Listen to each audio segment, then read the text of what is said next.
Salam, Namaste, Sat Sri Akal, Adab.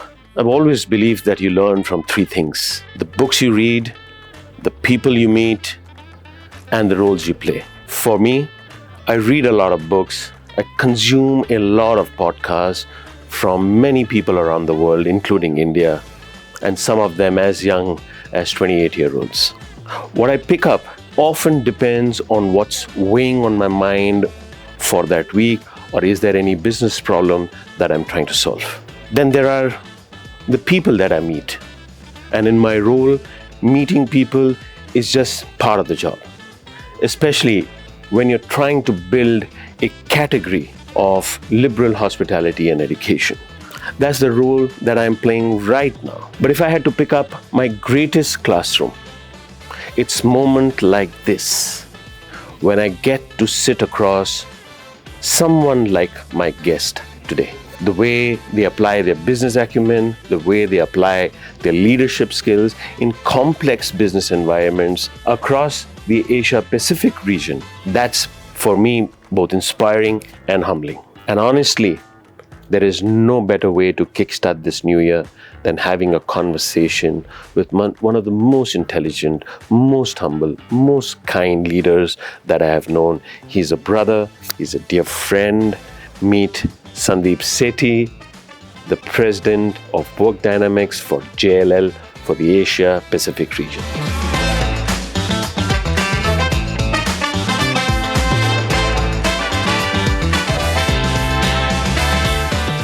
Welcome, Sandeep, to Talk with Kunal Vasudeva. How does it feel? Thank you. I've been waiting for so many years to be invited on the show. Oh, so thank you. Don't say that. I've been actually waiting for you a couple of years, and now obviously you're in Hong Kong, and I completely understand your time as well. But thank you for taking time away and giving me 2 hours of your time today. Yeah, it's a pleasure. You're doing some really cool stuff, and I'm really happy to be part of it. Really appreciate that. And this one is for the audience. I don't know whether you recollect this, but I think I have recounted this story to you. And I think the story goes back about 4 to 5 years ago. I think it was pre-COVID, I think 2019. And in one of the many conversations I was having with you, I asked you, strangely enough, I just asked you this question. I said, what keeps you awake at night? And I don't know whether you recall this, and you said a very interesting thing which stuck with me. And you said that, and at that point in time, Cafe Coffee Day was the largest coffee chain here in India. And you said that young boy and girl sitting in that corner of a Cafe Coffee Day, writing some code, disrupting either my business or some other businesses out there, that keeps me awake at night, because the younger generations are looking at it so differently, and their objective is to kind of disrupt that transgenerational shift that we are kind of talking about. Yeah. And that keeps you awake at night. So I found that very insightful for me. Again, one of the things which I introspected, and I keep on recounting this kind of story to myself as well, whether I apply it to my business, that even at that point in time, you were helming JLL for the Work Dynamics bit, and this is how you were kind of thinking. For me, that was fascinating. Please watch this episode on YouTube. The entire episode is also available on Spotify. We are working on other platforms as well. Give us your feedback. It's extremely important. Engage with us. Help me become a better podcaster. All I can say, I hope the questions that I ask is something you would have asked the guest, and in this case, Angan. Thank you so much. And you have a good memory, and I would say it's probably the same today as well, except that it's not just Cafe Coffee Day. It's probably also Blue Turquoise. It's also Chayo, Starbucks, Chai Point. Everybody. There are so many outlets, right? But that's not the point. The point is that being irrelevant is certainly a fear that most business leaders have even today. There's so much disruption going on. More than that, compared to 5 years back, the entrepreneurial bug has bitten a lot more people. So a lot more people trying to solve real life challenges. And we've seen examples of companies, startups, driven by kids who have had no experience in real estate, coming out of nowhere and coming up with solutions that have really created value. And yes, we don't see them as our competitors, but we see them as partners for us to drive value for our clients. And do you think eventually JLL would have them under their remit as well, in terms of you will have this consortium of partnerships and he or she is good at this thing and he or she is good at this thing, rather than building, let's say, organically all your verticals? We already have that today. So we have a fund. It's called JLL Spark. And we look for these early to mid-stage startup companies that are solving PropTech related problems.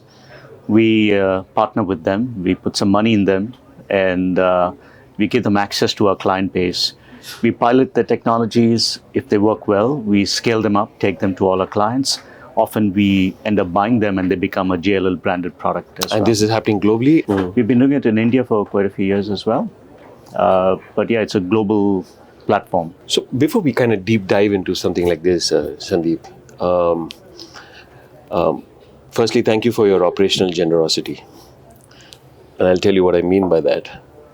And operational generosity over here means you have leaders like you, and you have platform like mine, and through the platform like mine, you are, in a way, sharing information, sharing insights, sharing your leadership skills, sharing your experiences, and that is so required for this generation.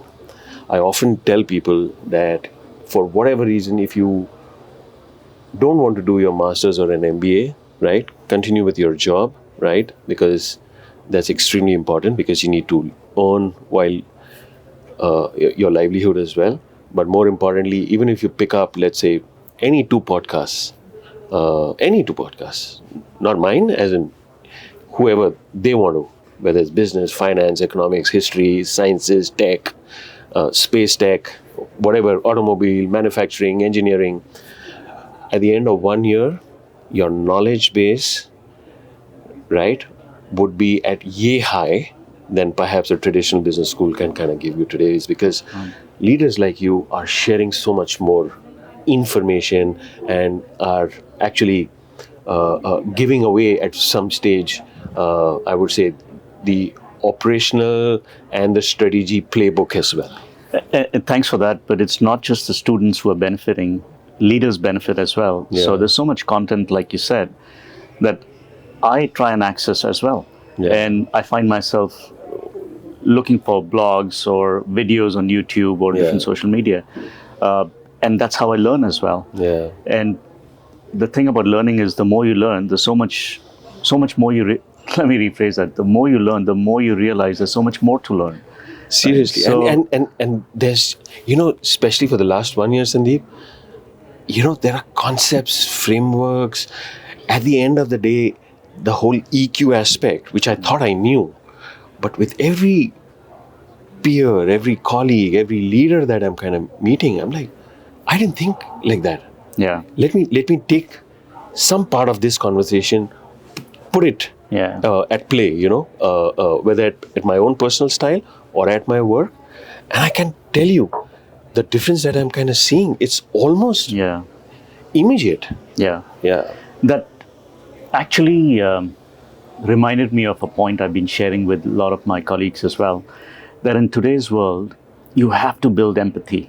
And empathy is not just about EQ. Empathy is to be able to look at a situation through another person's lens. True. Let's say in the business context, it's to look at a situation through your client's lens. Correct. And solve for real life challenges. Often we go in with preconceived notions. Oh, I'm going to sell this because that's the box I have to sell. True. But it adds no value to a client. Absolutely. So why are you actually selling something that really is irrelevant for the client?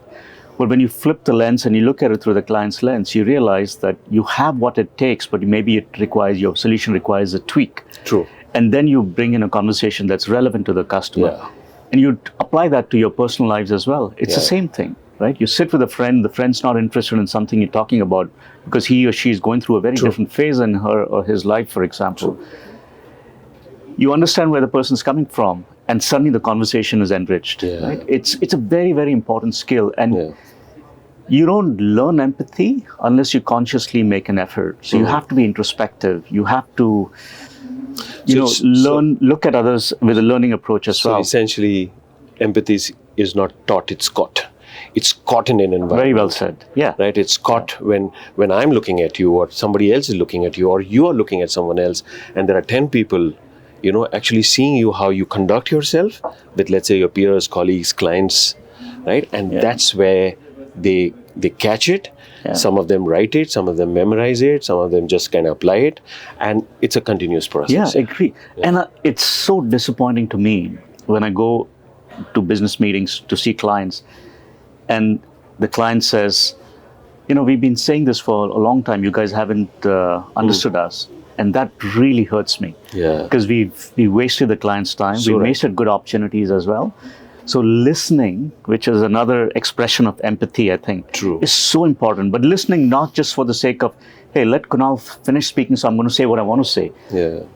Listening so that I'm actually going to try and understand where Kunal's coming from. And I may have to change what I had in mind because I want to respond to where he's coming from. But Sandeep, once you, let's say, cross 40s, 45, 50s, right? You have 20, 30, 35 years of experience. Don't you think so a conscious bias kind of comes into your own conversation that I understand what you're saying, right?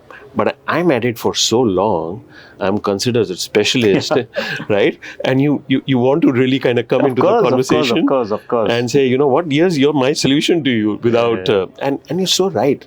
Often it's his problem, and his problem is different to a B problem, is different to a C client. That's true, and it's that problem that you're solving. You're not solving your problem for him. Yeah, well, look, one of the elements of learning is to unlearn as well. You have to know what to stop applying. Yeah. Because the context has changed Yeah. in the last, forget 20, 30 years, in the last 5 years, in the last 1 year. Yeah. You have to be relevant. And for that, if you have to learn new things, unlearn old things, you have to do that. But that doesn't come easy. I agree. So right. For us folks who've been in the industry for many years, in fact, I just wrote it. In fact, I just on my LinkedIn piece wrote yesterday, and I was just putting these good thoughts out there. He's saying, for us in 2025 and every year, right, going forward, is learn what to stop, what to start, and what to continue. Yeah. I think those choices that we make determines our ability. Yeah. Yeah. We often, when we do a strategic planning for business for the following year, we often talk about what is it that we're going to stop doing. Correct. And it could be things like we're having too many calls, internal calls, let's stop doing that. Or it could be, the way we take a product to market. But it's an important part of, I would say, growing up. Yeah. You have to be introspective and stop certain things. And I think that's the hardest part, right? To stop. To start something is instinctive, right? Yeah. Market demands, product market fit, all those things, supply demand mismatch. To stop something, and you see that that's the really end of the path, right? But you see it earlier, and that's in my opinion the most difficult part as well. And that's a skill. If you can spot something early on, and it's a shame if you don't do anything about it. Sandeep, I want to rewind the clock, and you may have to literally dig into your earliest memories. And there is a very quirky question. What is a mechanical engineer doing in a real estate investment and experience business? I'm an accidental real estate professional. I wasn't always in real estate. Speaking of engineering, I got into engineering because I wanted to be a cool dude. When I was growing up, I used to watch this TV series called MacGyver. It was an American TV series. Got it.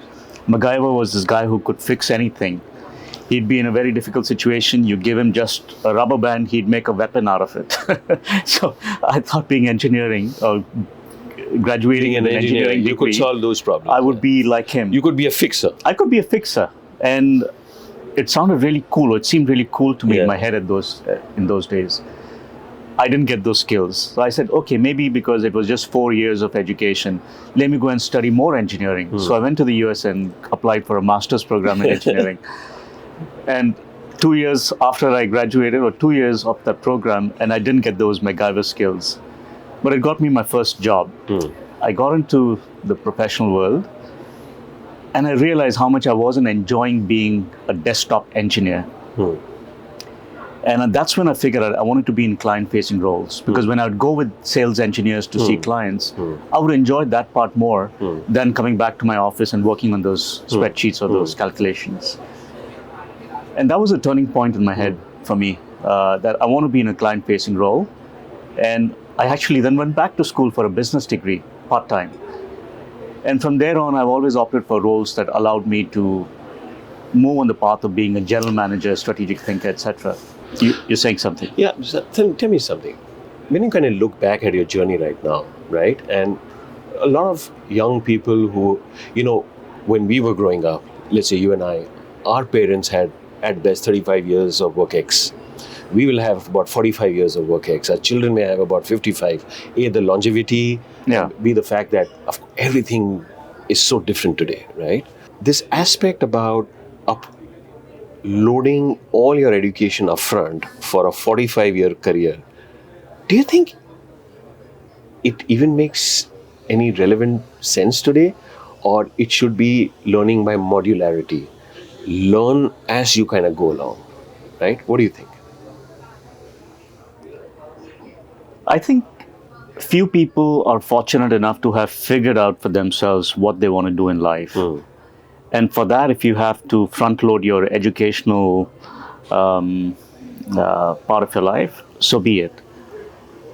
But a lot of people, they consciously want to make changes in their career in their 20s, 30s, 40s, or even later sometimes. And then they go back to school. So it just depends on what's working for you. If you're on the track that excites you, that's giving that intellectual stimulation or giving you the wealth creation opportunities that you need maybe, then you're fine. But if you have to make changes and keep going back to school to upgrade yourself, that's fine, because today, as we said earlier as well, you have to keep learning. Yeah. That relevance whole aspect. Otherwise, you won't be relevant. Yeah. But it doesn't necessarily mean you have to go back to school each time, but you can self-learn as well. Yeah.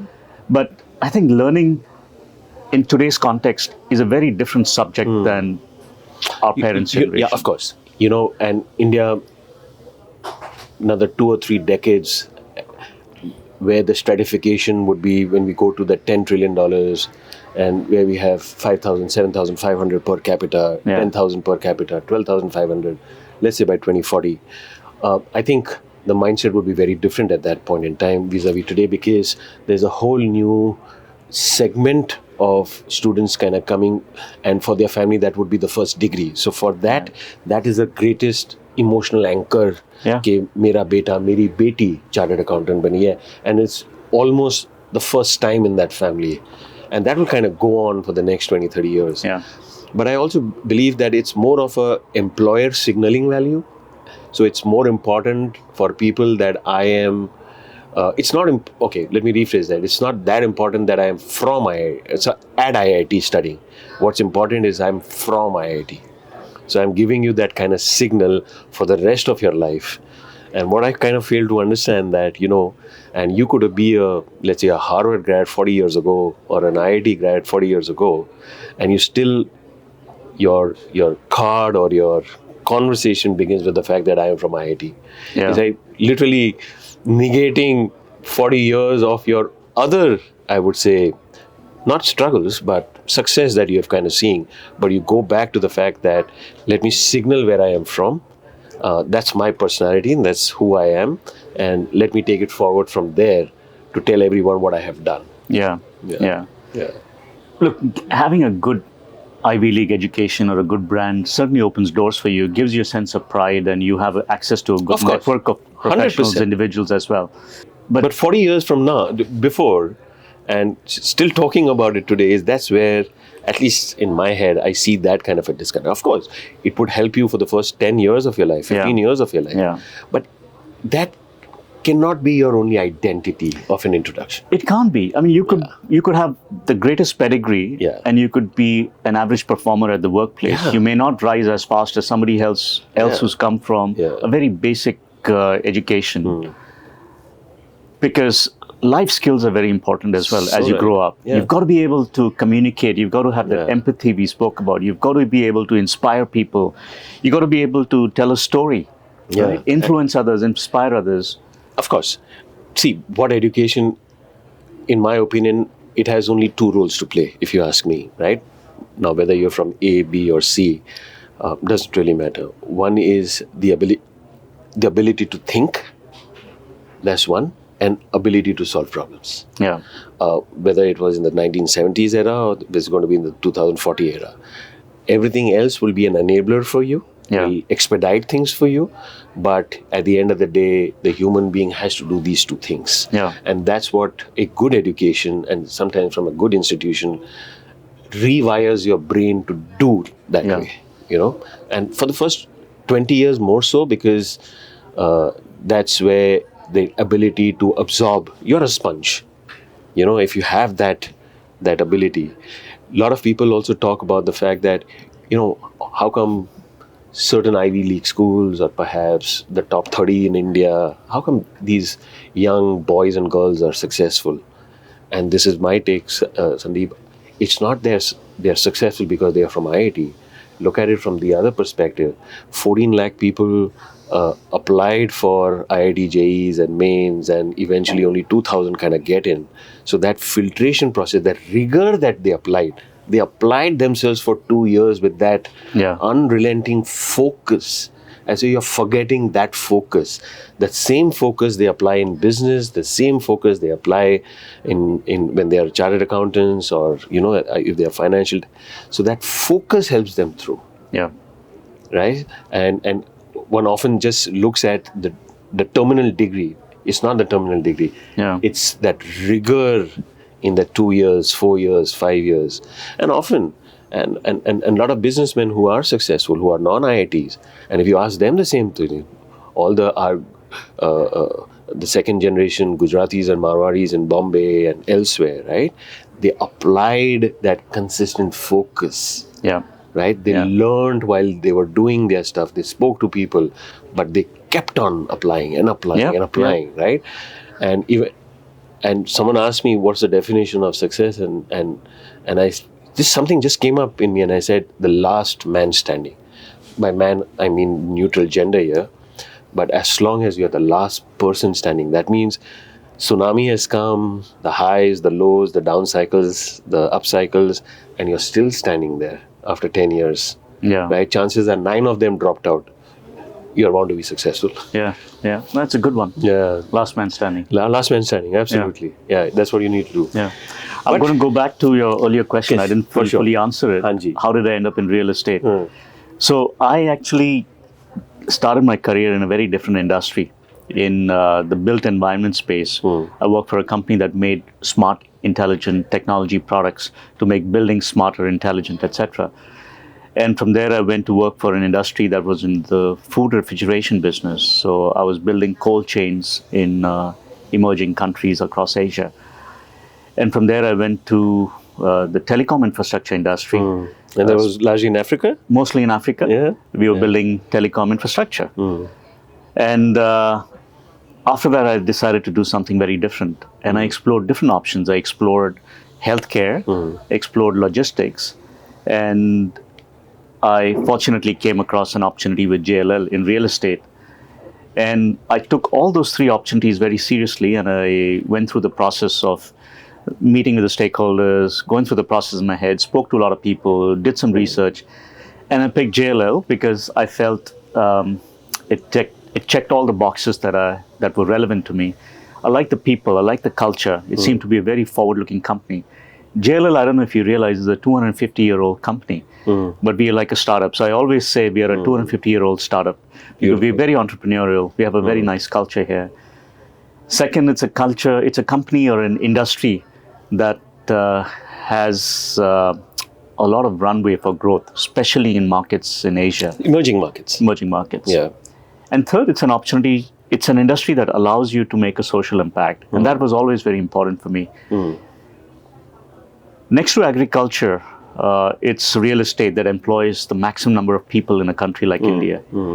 And you have so many opportunities to change lives, by creating skilling opportunities, employment opportunities, and other social projects as well.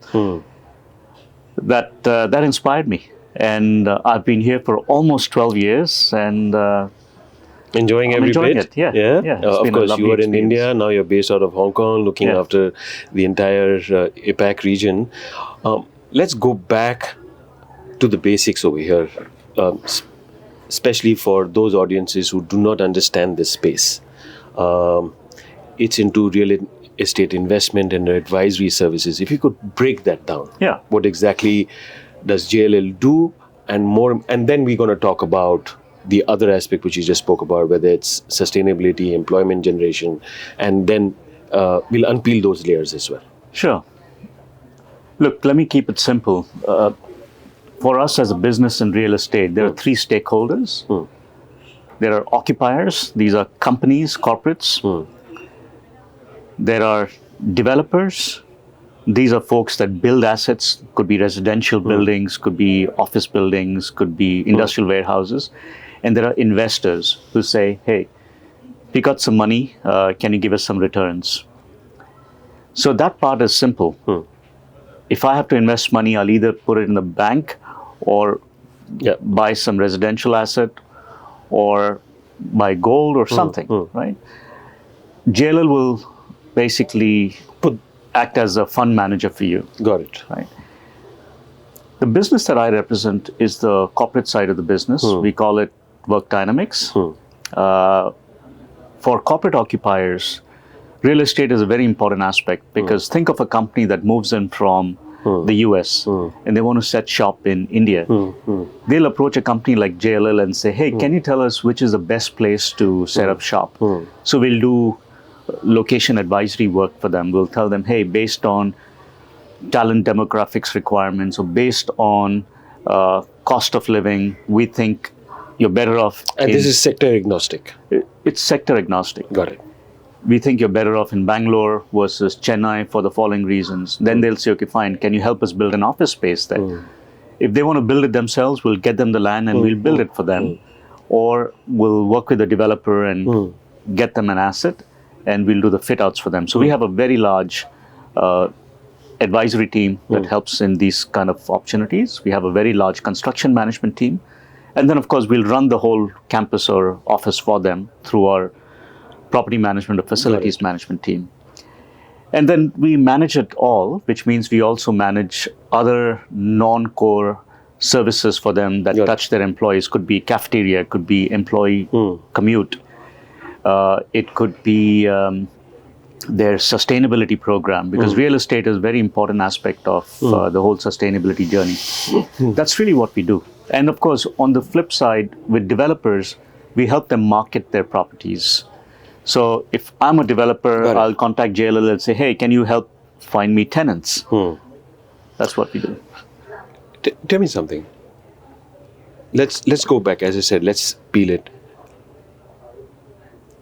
Foreign companies coming into India, Indian companies, organic growth, Indian companies, acquisitions. Real estate is also a very early indicator of where the economy is kind of heading, right? So a lot of buzz talks that we are growing at 7%, we are growing at 6.5%, we'll continue to grow. I'm an ever optimist on India. Every time someone tells me that this kind of growth is not sustainable, I said, you know what? We will see year on year.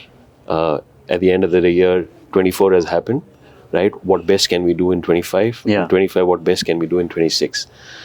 The question, where do you think from a real estate, as I said, because you get to work with these companies 6 months, a year in advance before these companies even kind of come to India.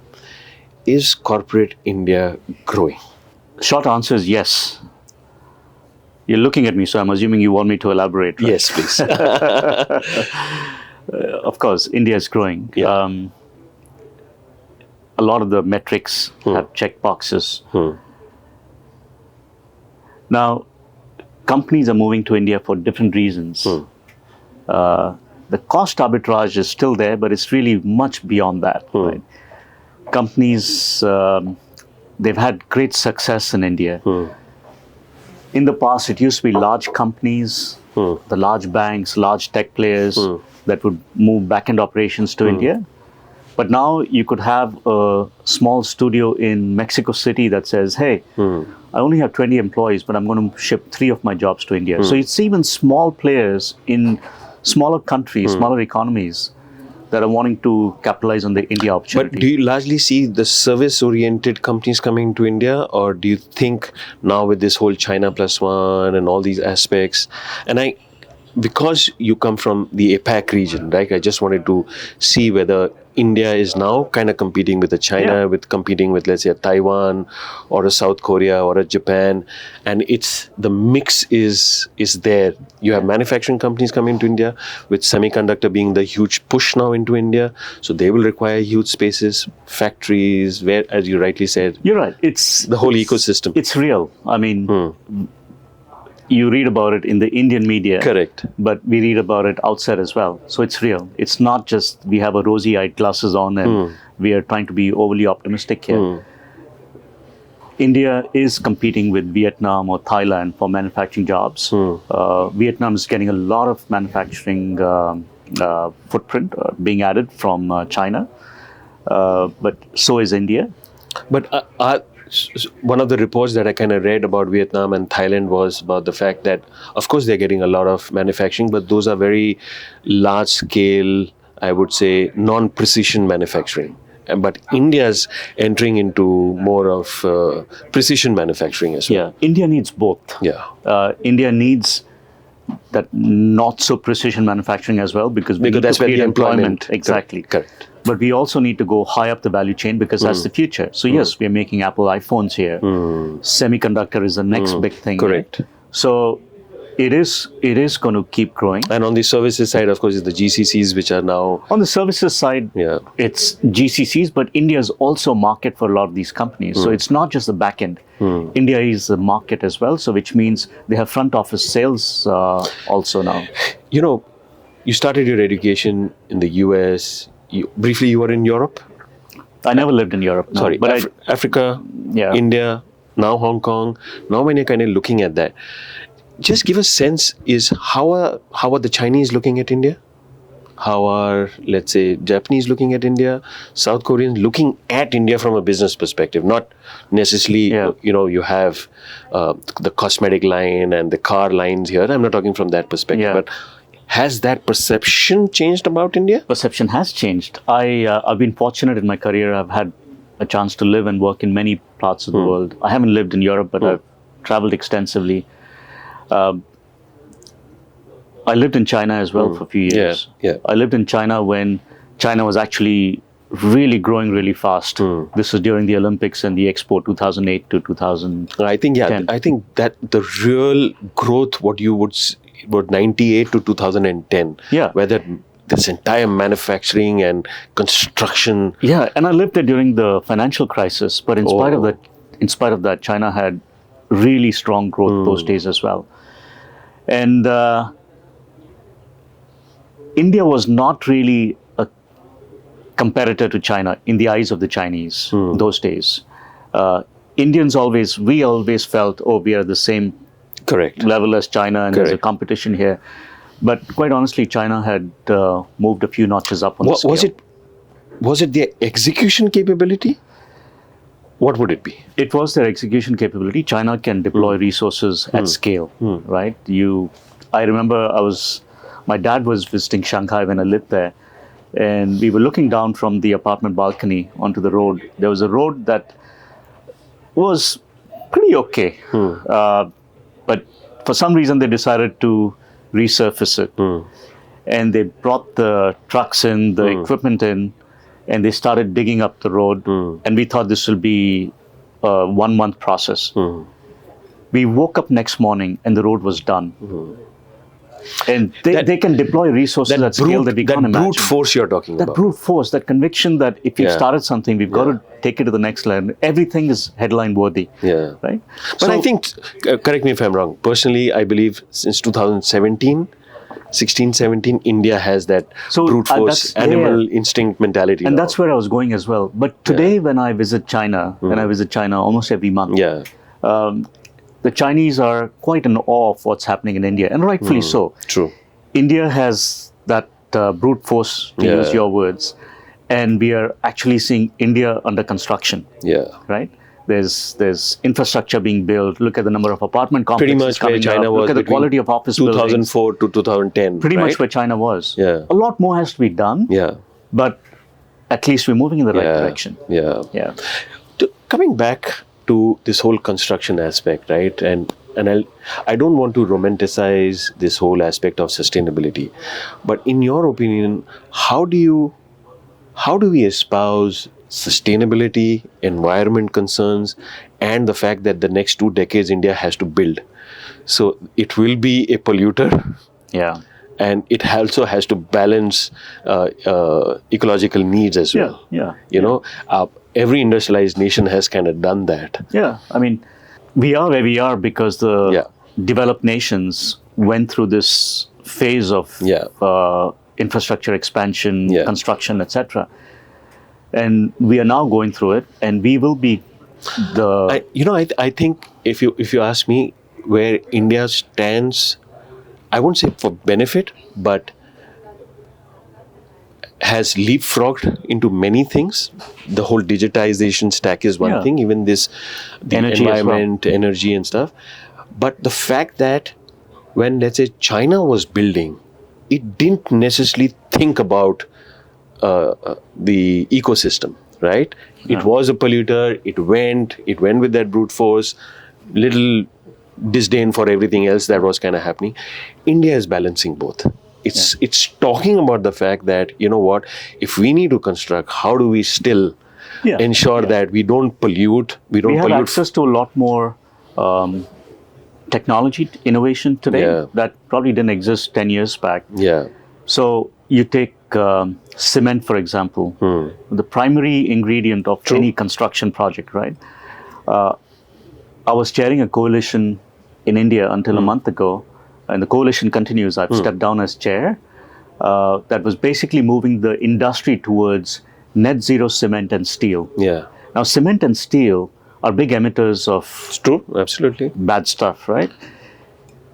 If they were to be considered as by themselves, cement would be the second highest polluter from a carbon emission standpoint. Because of the particles, right? Exactly. At the end of the day. Because of what goes on in the making of cement as well. Yeah. But we are moving towards net zero cement. Now imagine once we get there, construction will not be a big emitter of carbon emissions. Can you elaborate what you mean by net zero in this instance? How do we attain that net zero?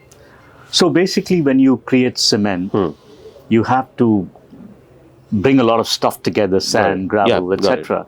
And you have to burn it in order to create cement-related products. The burning process itself is where a lot of carbon is emitted. Got it. Right? But if you add some additives, if you change the ingredients constitution, you don't need to burn it to that high temperature, which means less emissions. Right? That's just a simple way of explaining.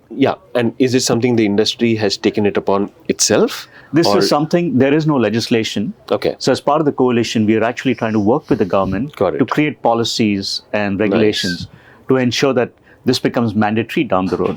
Now we can't, it's expensive, right? The cement manufacturers are not going to make it unless there's demand. Of course. There's no demand because there's no awareness.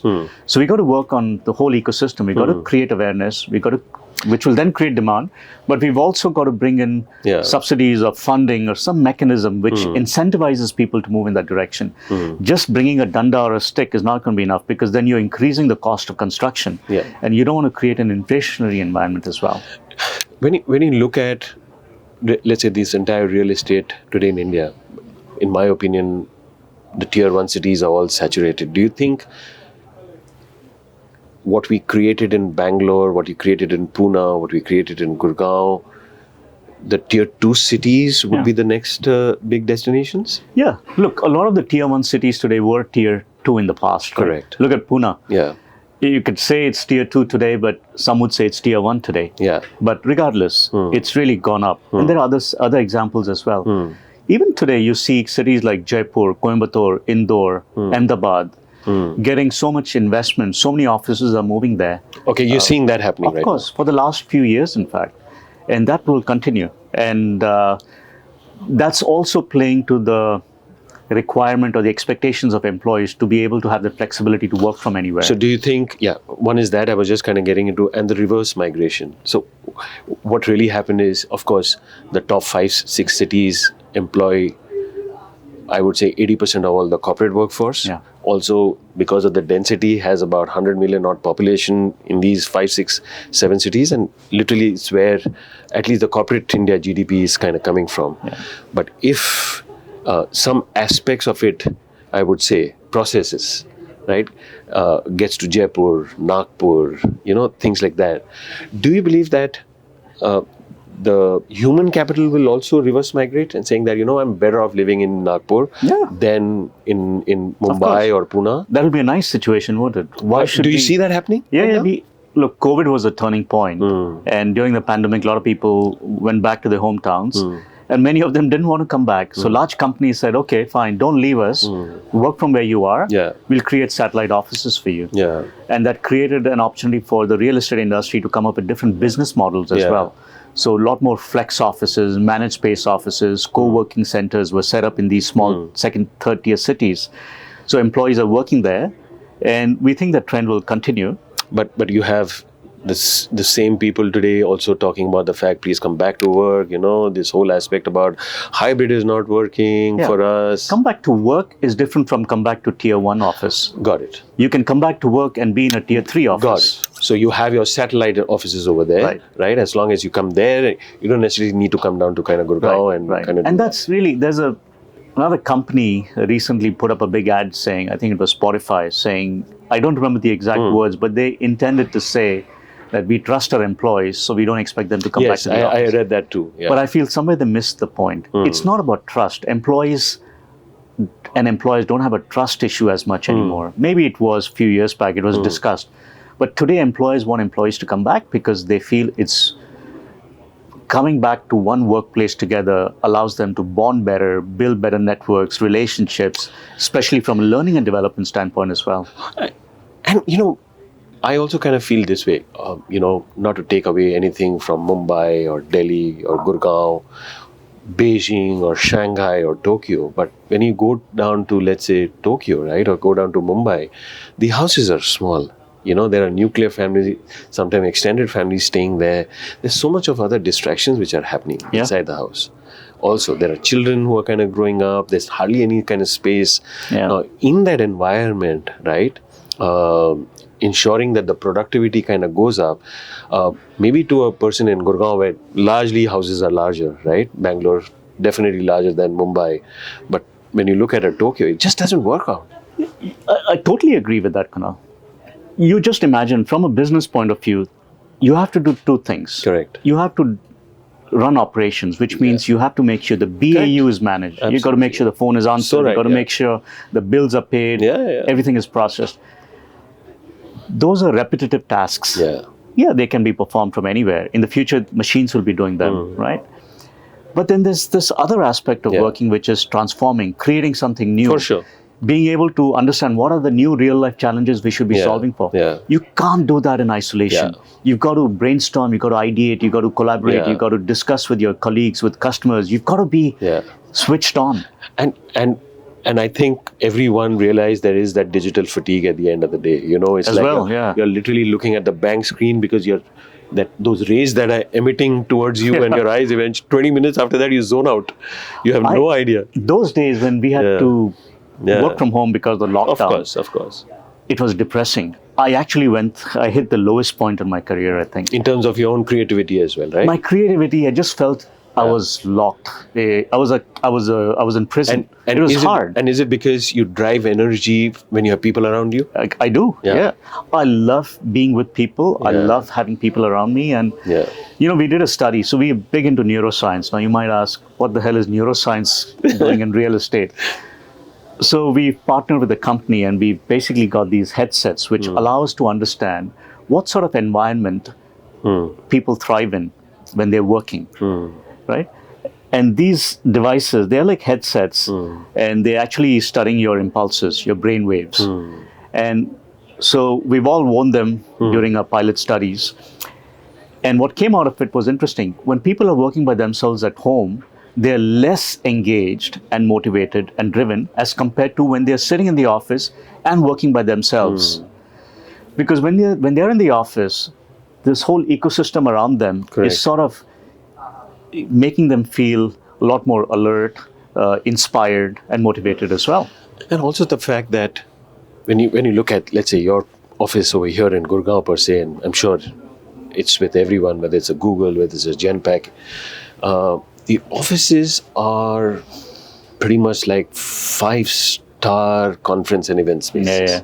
Am I right? They're not like the offices They're just of not 10 years ago. Yeah, it's you have all the luxuries what you'll probably find in a Marriott, I can see in the JLL kind of office here.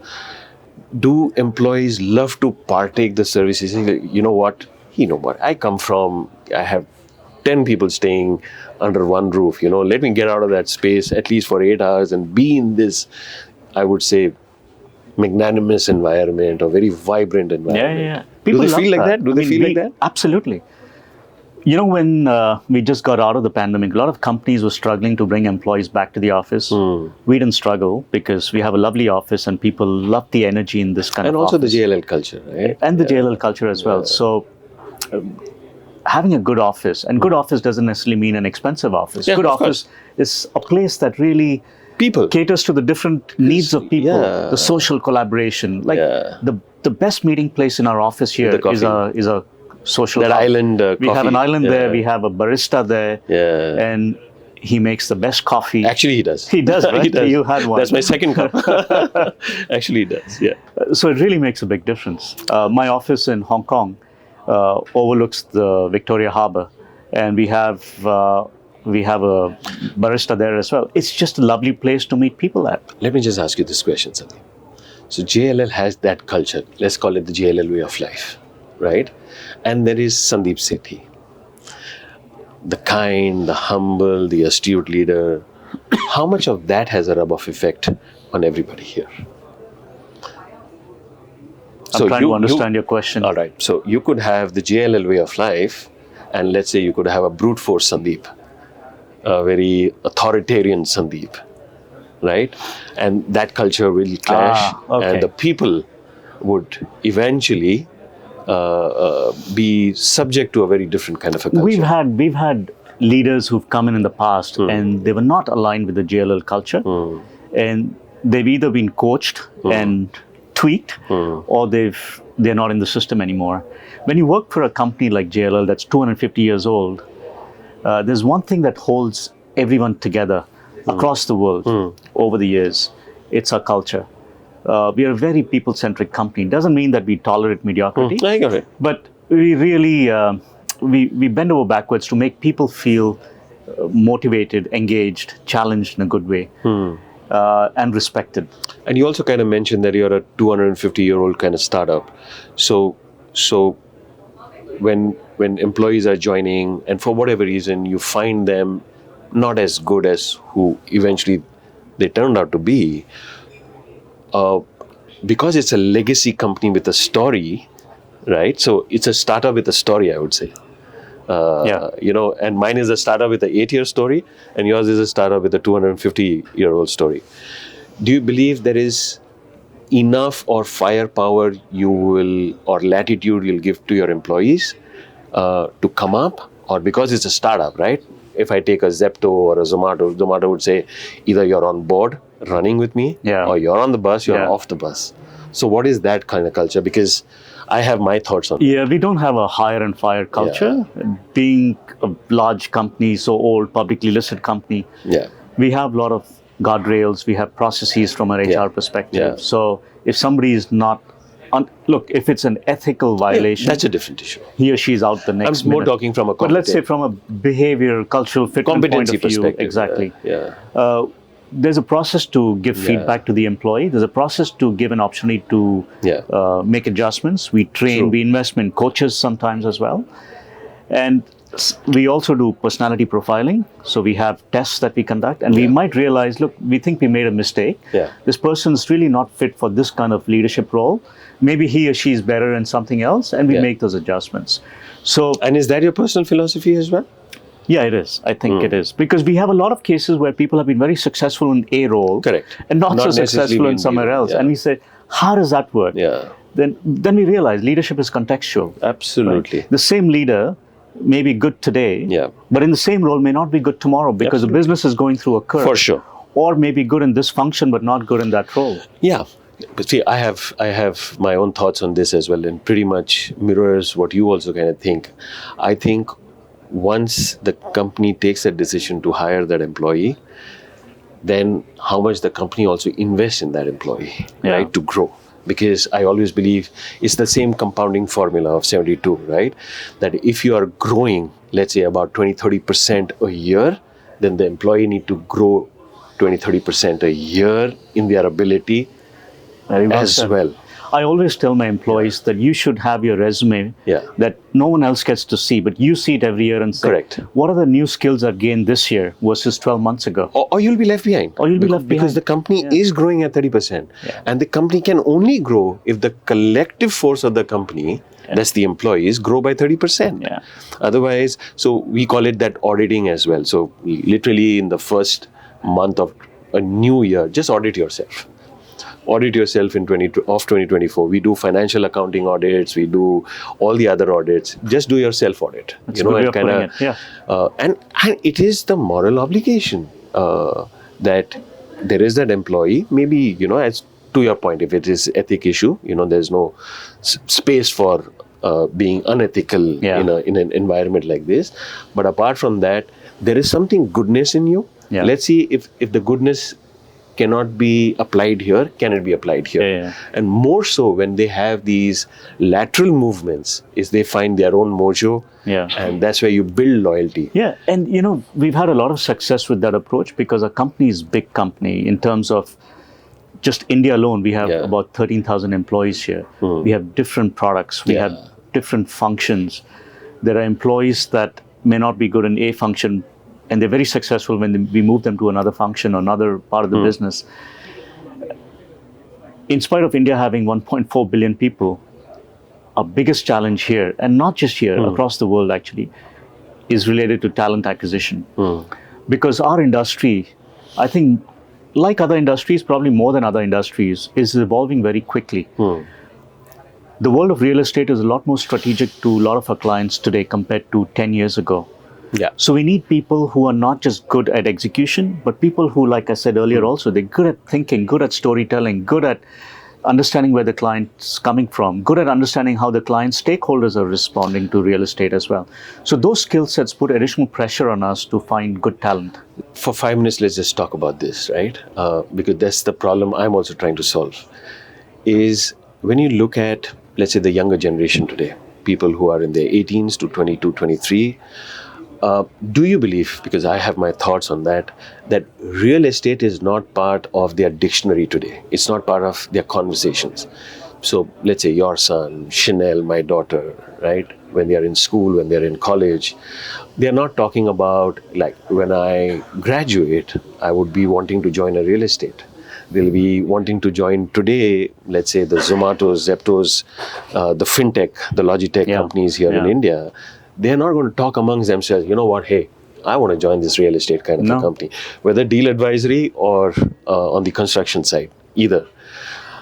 And I think that's because the way it has been put out there for decades, that it's a very transactional business. It's a very transactional business that you go in, you transact, and you kind of come out. But it's an industry by itself. How can we change that? How can this aspect come into their daily conversations? Pretty much like even now, 1 out of 3 people say, I still want to do computer science engineering, right? The language may be AI today, or the tool may be AI. A couple of years ago could have been Python and C++, and 1980s would have been the DOS.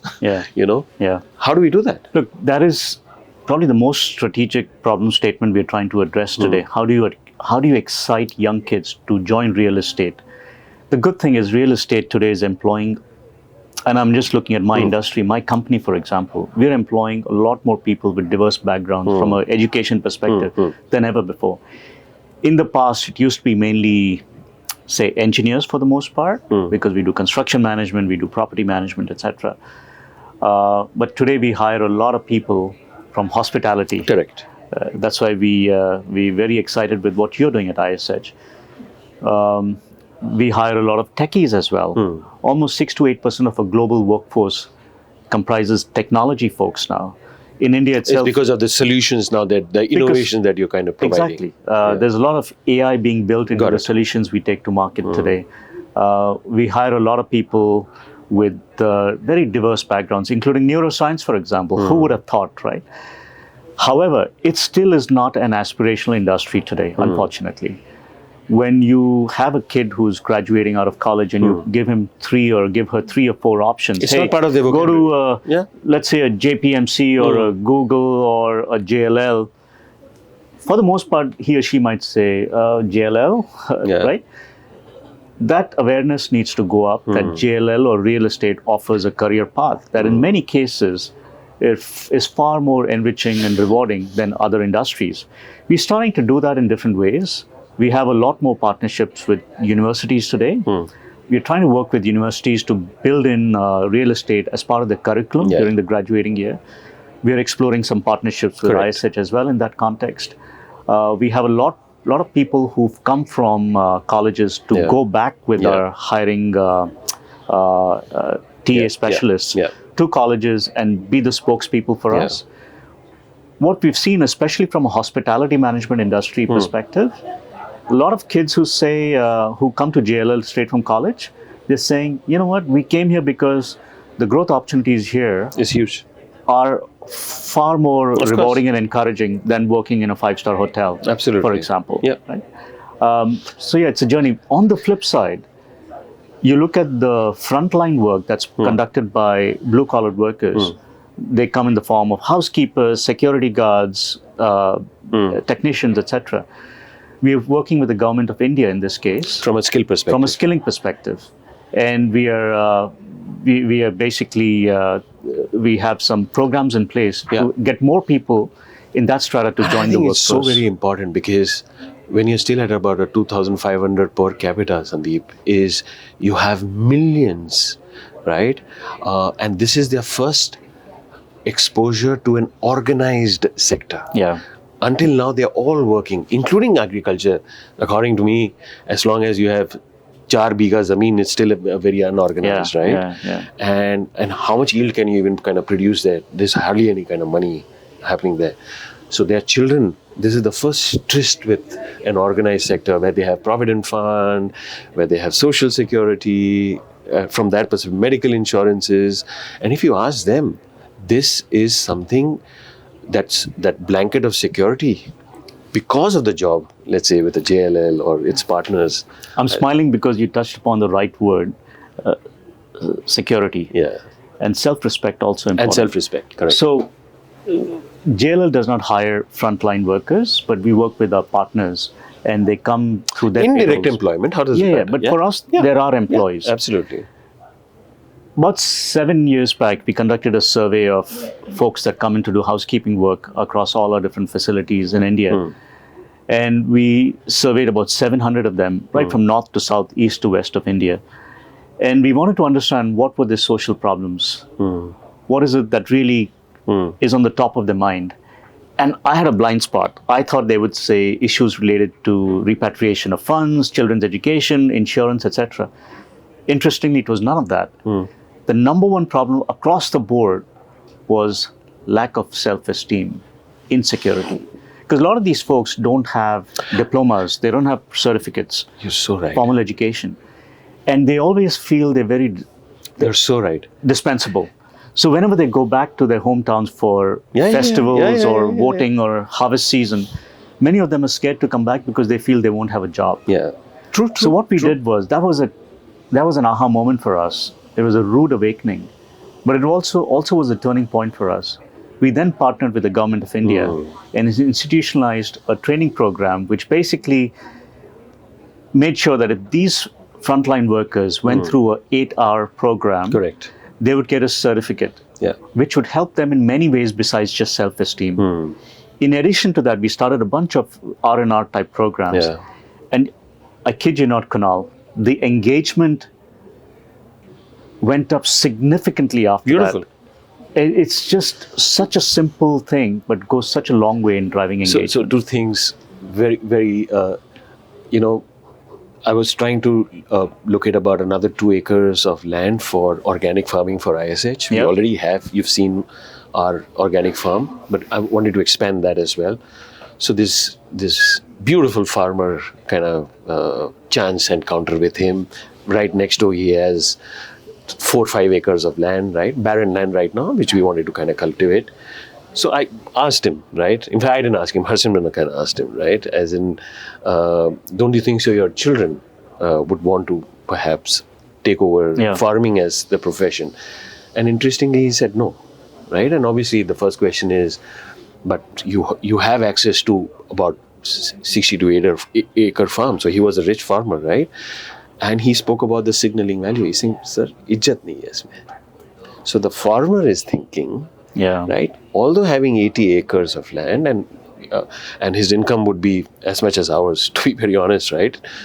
Spent crazy amount of money on his daughter's wedding and stuff like that. Yeah. But he still thinks that his son or daughter working either as an accountant or something else. Which in a way is a shame, isn't it? Yeah. That dignity of labor is missing. And I believe that we have done that to them. of course. As a society, I think as a society, we have kind of done that to them, right? No housekeeper wakes up every morning in India and says, my son will be a housekeeper. Correct.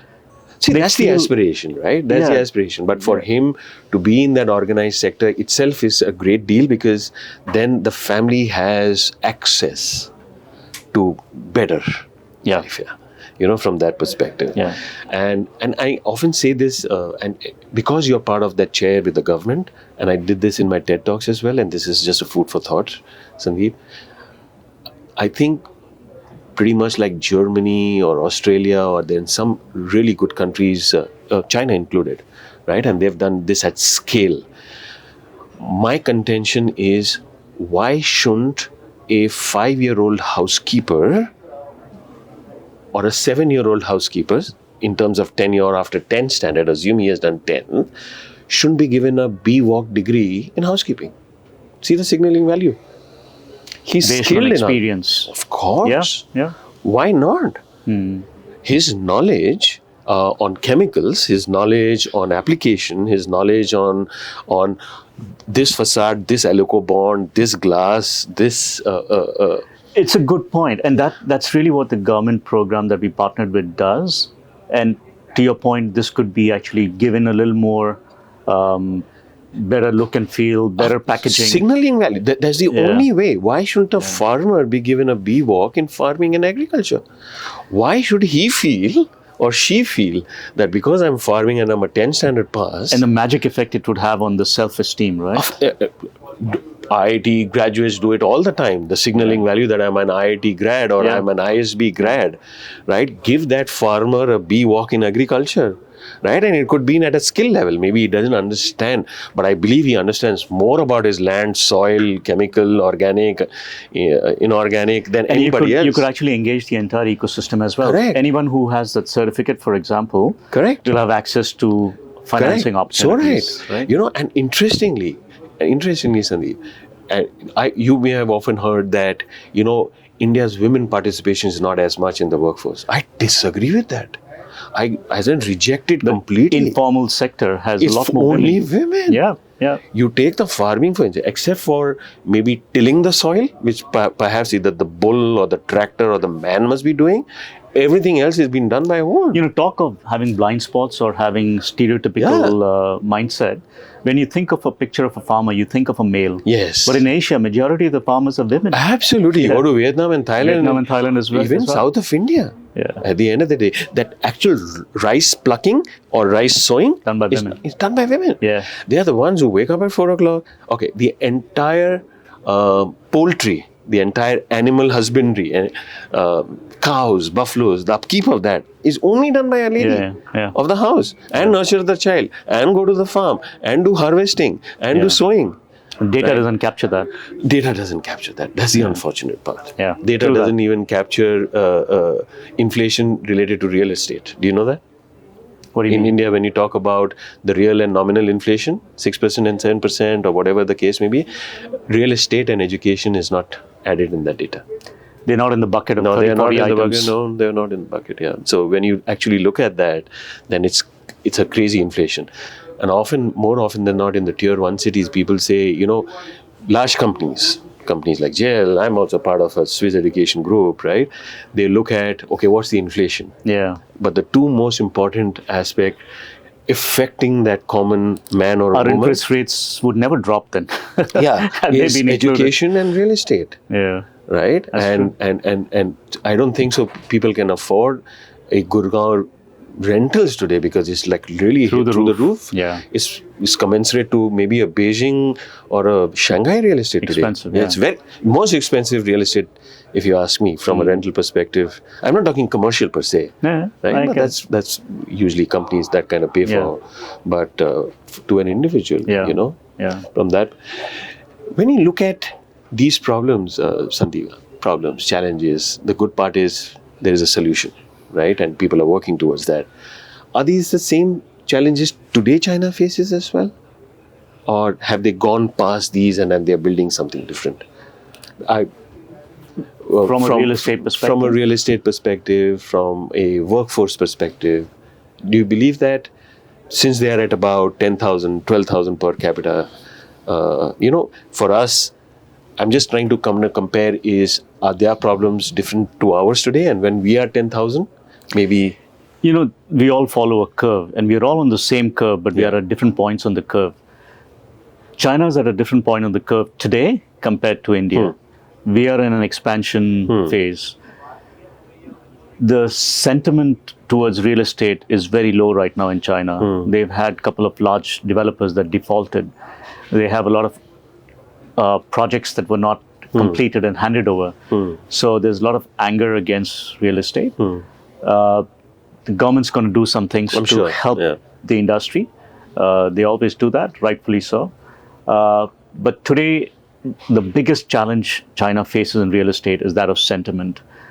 Until that improves, the industry is not going to come up. But that's different for commercial. Yeah. That's mostly for residential. But let's face it, residential stock is usually 80-90% of the total available stock, right? You look around you, most of the buildings are residential. Within those, you'll have a few office buildings, right? So it's important to address the residential sector sentiment. But in offices, China is building a lot of new offices because demand is starting to pick up. China is growing. Now, we all hear about China slowing down. But look, it's a $15 trillion economy, or whatever that number is. I think it's about $15 trillion. It is about, yeah. And it's growing at 5-6% a year. That's not a small number. The US is growing at half that, right? And we say US economy is on fire. China is growing. It's just not growing at the same rate as it was in the past, but it's still growing.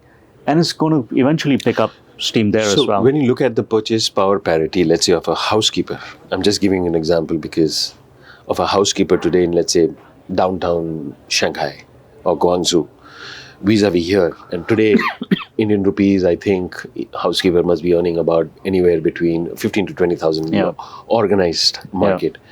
Do you believe 10 years from now, the same housekeeper, when we are at a 10 trillion, would have that curve of his or her income also kind of go up? What do you see in China today? What I'm asking you is basically that housekeeper, because they earn much more at 10 trillion, I'm assuming they earn much more. Do they have access to better education? Can they give a better education to their children? Yeah. I would hope so, that the housekeeper 10 years from now in India will earn a lot more than today. And I would think so as well. The minimum wages, the good thing about housekeepers when they come to work for an established you have ecosystem to be part of that. Is that compliance becomes very good thing, and it helps them actually. So minimum wages will keep rising, rightfully so. And that's going to help them. Yeah. Of course, as the economy grows from a PPP perspective, I do feel that we'll come close to China in a few years as well. We have to. So do their children have, let's say, access to better education because they earn much more?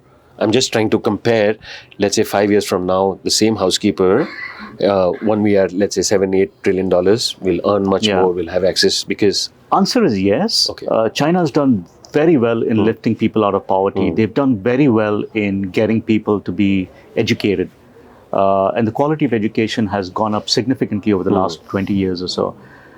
However, there are some social guardrails that come in the way of that aspirational agenda that you spoke about.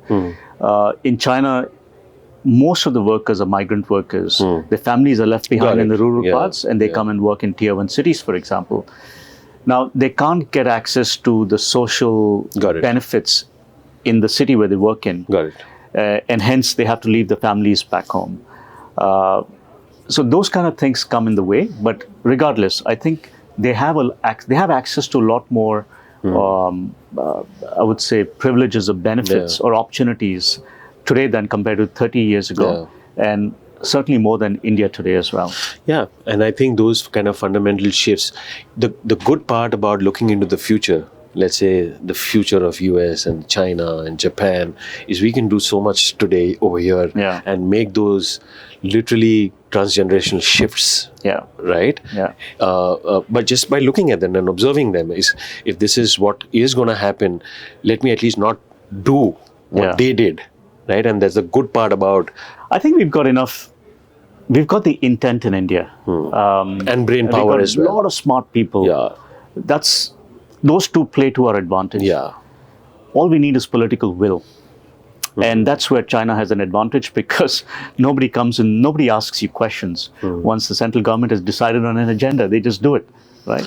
Over here, everything is debated, and sometimes, for political reasons, gets delayed. But we need the political will. But the states, at least in India, which have the will, are the ones who are doing much better. You see that, right? 2x, 3x, 4x than, let's say, the other. Exactly. Let's call it the Bimaru states. So you extrapolate that. What's missing in other states is the political will. Yeah, it's the political will at the end of the day, you know. And I think that's where, in my opinion, going forward also, the Indian people will put their, let's just call it the administration at accountability level, right? Even much more. Because let's say state A is not doing too well, right? And someone said this beautifully. Let me explain it. You see, there are no poor people. There are poor places. And I said, okay, you know, and what do you mean by that? And he says, the same electrician in Bihar may, let's say, earn 8,000 rupees a month, but the same electrician in Bangalore will earn 30,000 rupees a month. Same electrician in Dubai will earn about 1 lakh a month. In Switzerland will earn about 2.5 lakh, 3 lakhs. And when you go to places like Germany, will earn about 4 lakhs. So the value of the same electrician, the same job, is tied to the place, and not necessarily tied, to the profession. Because we value, let's say, electrician much more.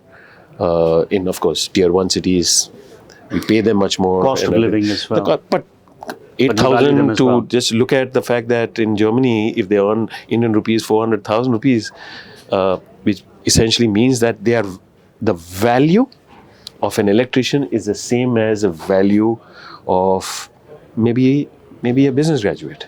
And both are doing their job. This one is doing whatever job is required in whatever field.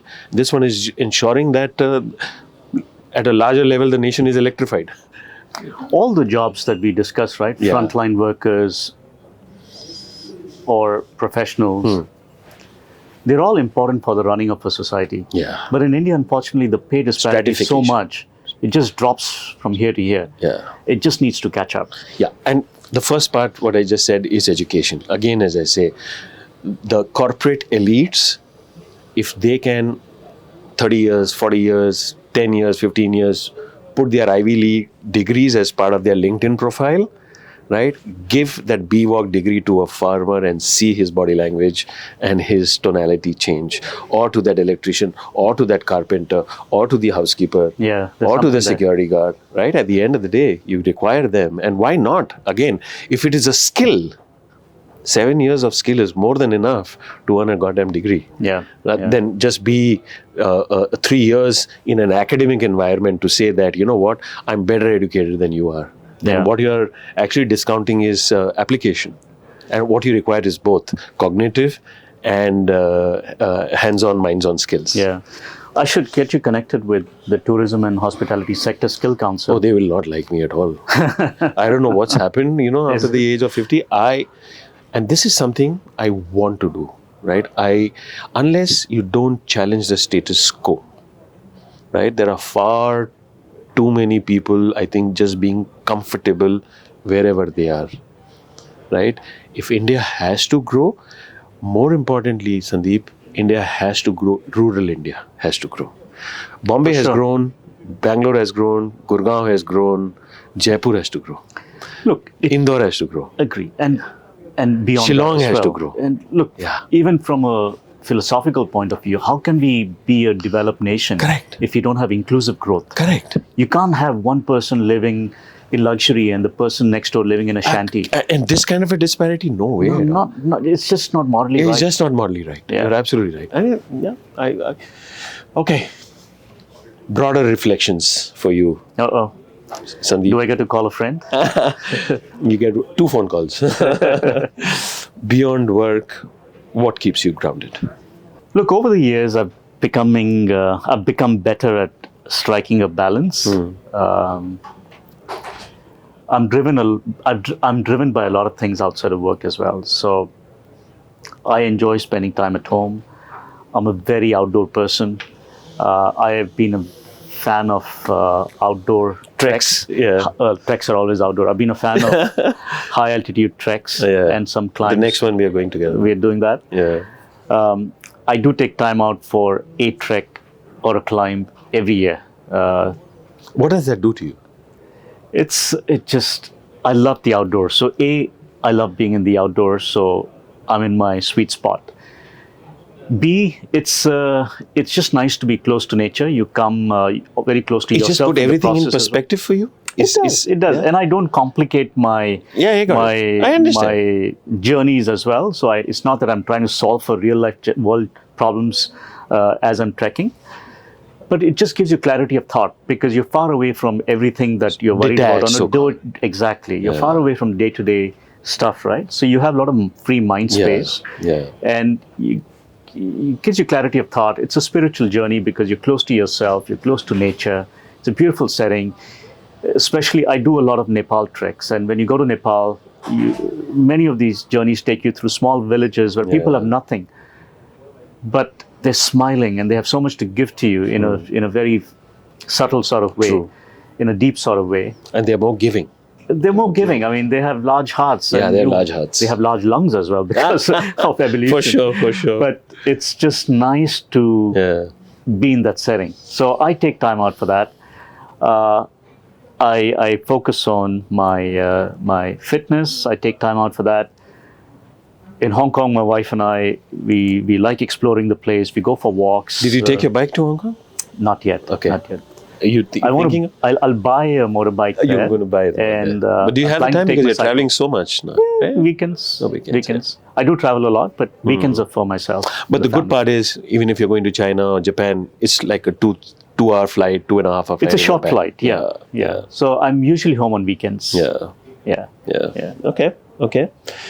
Looking ahead, let's say in the foreseeable 5 years, is there something you'd like to achieve personally or professionally, which you haven't?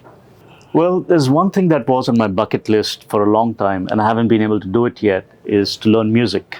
Oh. Now, I'm not sure if I'll do it in the next 5 years, but it's something I want to do down the road, inshallah. And is it because of that creativity runs in your family? And I saw those beautiful paintings of your father, and he hadn't had a creative bone, correct me if I'm wrong, until his retirement, right? And after that, he painted those beautiful, which you have all over your house. Yeah, my father started taking painting lessons for the first time in his life at the age of 72 or 73. Can you believe that? And he had never held a brush before that.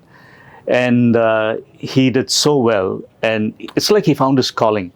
But was he a painter? Was he a good creative person? Nothing. He was creative. And we would see in the way he would cut salad, for example. He would make... But not paint to a canvas. No. He never held a brush or never did a sketch or anything.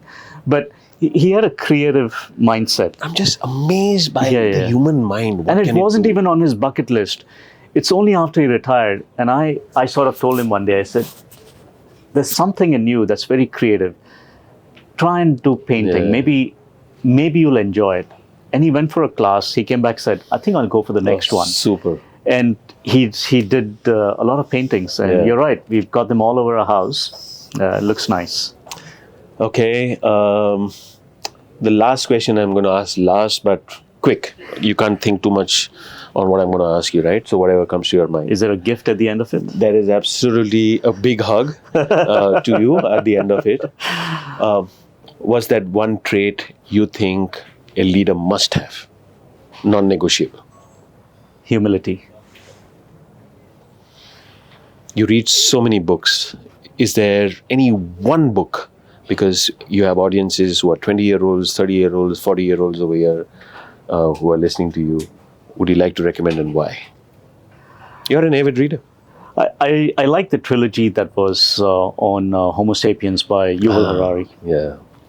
It's quite a, I would say, slow read for me as well, because after about half an hour, it just overwhelms you so much that you have to read it over a period of time. And you have to think about it as well, because it gives you an idea of what could be the future. Any one person, living or not living, who you really admired, personally, professionally? You know, I've been inspired by so many people along the way. It's this and this person, that and that person. So my ideal person is a combination of many traits of that person, or many traits of different people. Okay, we'll leave it at that. No problem at all. What is one sustainable habit you follow every day? Your contribution. I turn the lights off at night. I'm kidding. I'm very conscious in terms of just how energy is used or waste is segregated. These are things that we can do in our daily lives. And I keep talking about it to different people as well. I think everything begins at home. When you spoke about the net zero dream part of what you do you think it's a reality in India in the next 10 years? Yes, for sure. For sure. Beautiful. India is actually, like you said earlier as well, is leading the pack in many ways. We've skipped a few steps in our evolution. We can certainly get to net zero cement and steel soon. So I'm going to put you under a spotlight with this next question. Saving energy or saving space? Saving energy. And call us if you need to build something in your space. One meal you could eat the rest of your life. What is it that you like? I'm a foodie. I can have my parathas every day. Yeah. Love it. And do you get to eat parathas in Hong Kong? No, that's why I come to India every other month. Okay, if you were not in real estate, where would you be? So when I was growing up, I wanted to be in the Air Force. I couldn't because my eyes were not just, I had the higher prescription power. But I had the wanderlust, so I thought I'll join the Merchant Navy. So had it not been for the corporate world, I'd you would be have been there? somewhere. You would be sailing somewhere? Yeah. Beautiful. If you just wake up tomorrow in the morning and God tells you you could solve one problem for India, what would it be? Just one problem. You said I could call two friends, right? Wow, there's so many problems. Just one problem, right on top, what you think about every day. I wish I could just wave a wand and get people to feel respected. Equality. Equality. Yeah, beautiful. Okay. The younger generation are listening to you. The 20s, the 30s. You're raising in his 20s now, right, your son? I'm raising a 16-year-old and a 13-year-old. I won't call it advice, but literally, one of the many advices, but what is it that you would like them Yeah. to learn from you, or what would you like to espouse? Yeah. I would say have a very learning mindset. We discussed this earlier as well. It's really, really important. And it's not just about learning a technical skill. It's not about just learning something Just that a helps you with your next just promotion. curious mindset. Have a curious mindset, but also learn to become better people. Yeah. Learn how to be a very empathetic person. Learn how to respect others. Yeah. Learn how to motivate others. These are skills you will not learn in your classroom. Those are skills that will not necessarily get you your first job, Correct. but those are skills that will get you far in life. Correct. And you have to keep learning. The minute you say, I've learned enough, I think you're going to start slowing down. Yeah. So open mindset towards learning. Again, there's the same aspect. It needs to be caught. It needs to be caught, in the... not taught. Yeah, not taught. Okay. The last segment, you get to ask me 2 questions. All right. Anything? You tell me. Where does Kunal think Indian education will be in 5 years? Oh, I've thought about it so much. I don't have the right answer, but if I have to process that, Sandeep, I think it will be at the very top would be learning by modularity. And someone said this very beautifully, is there'll be this, because the gross enrollment ratio is only about 27%, and if you have to really make it about 50%, then it should be short nugget programs converts into a diploma, that becomes a associate degree, that becomes a degree. So students or young professionals will hop on and hop off the bus throughout their journey. I think that learning by modularity will prevail now here in India. Okay. I think so. I think skill education, that's learning by earning, right, will also kind of prevail. It just needs to be given the gravitas that's required. And there are so many evangelists out there talking about it, and I think that will also kind of become a way of life. Good.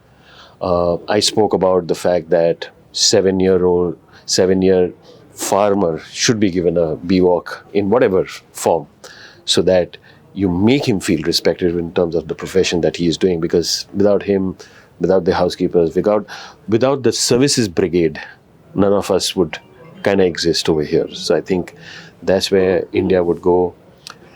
More importantly, I think all mediocre institutions will just shut shop. So they will be divided into 2 aspects. One is the central universities, government universities who are really doing very well, right? You take an IIT on one side, and you take so many other good DUs on the other side, Madras University on the third side, right? Calcutta University. They are doing very social good, what they're doing. But there will be also private people like us who will do social good. There's Ashoka, there is OP Jindal, there is people like us, there's UPS.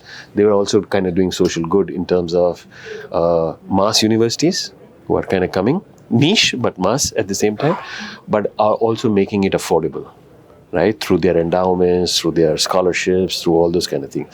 So this inclusivity will propel India forward. Okay, great. And I've heard some of your comments on some of your talks that you've given at the UN as well. Yeah.